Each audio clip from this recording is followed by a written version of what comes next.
இந்த ஒரு விஷயத்த கேட்டோன்னே எனக்கு புல்லரிச்சு போச்சு. இந்த வீடியோ மட்டும் ஃபுல்லா பாருங்க.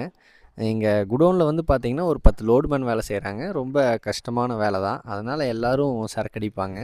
அந்த கேங்கில கவியரசன் ஒருத்தர் வந்து சரக்கடிக்க மாட்டாரு அப்படின்னு என்கிட்ட ஒருத்தர் சொன்னாரு. நானும் போய் அவர்ட்ட வந்து கேட்குறேன். ஆமாங்க அப்படின்னு சொல்லிட்டு ஒரு விஷயம் சொன்னாரு. அத கேட்டோனே எனக்கு அப்படியே புல்லரிச்சு போச்சு. என்னன்னா வந்து, "அண்ணா நான் ஃபேமிலி சிச்சுவேஷனுக்காக தான் வந்து இந்த வேலைய நான் செஞ்சுட்ருக்கேன். நான் வந்து காலேஜ் டிகிரி முடிச்சிருக்கேன். நான் வந்து கவர்மெண்ட் எக்ஸாமுக்கு ப்ரிப்பேர் பண்ணிகிட்ருக்கேண்ணா" அப்படின்னு சொன்னாரு. கூட இருக்கவங்கலாம் வந்து பார்த்தீங்கன்னா, ஏதோ ஒரு வேலைய செஞ்சோமா, சரக்கடிச்சோமா அப்படின்னு போயிட்டுருக்கும்போது, இவரு மட்டும் லைஃப்ல ஒரு ஹையர் ஆம்பிஷன் வச்சுட்டு அதுக்காக ஓடிட்டுருக்காரு. நம்ம நெனச்சோம்னா வாழ்க்கைய வந்து மாத்தலாம் அப்படின்னு சொல்லிட்டு இப்போ உட்காந்து முயற்சி பண்ணிட்டுருக்கிறாரு. இதே மாரி நம்மளும் வந்து இப்ப நம்ம வாழ்க்கையில எந்த ஒரு சிச்சுவேஷன்ல இருந்தாலும், நம்ம முயற்சி பண்ணோம்னா, நம்மளும் வந்து நம்ம வாழ்க்கைய மாத்தலாம் அப்படிங்கிறத நம்ம இதுலேருந்து கத்துக்கலாம்.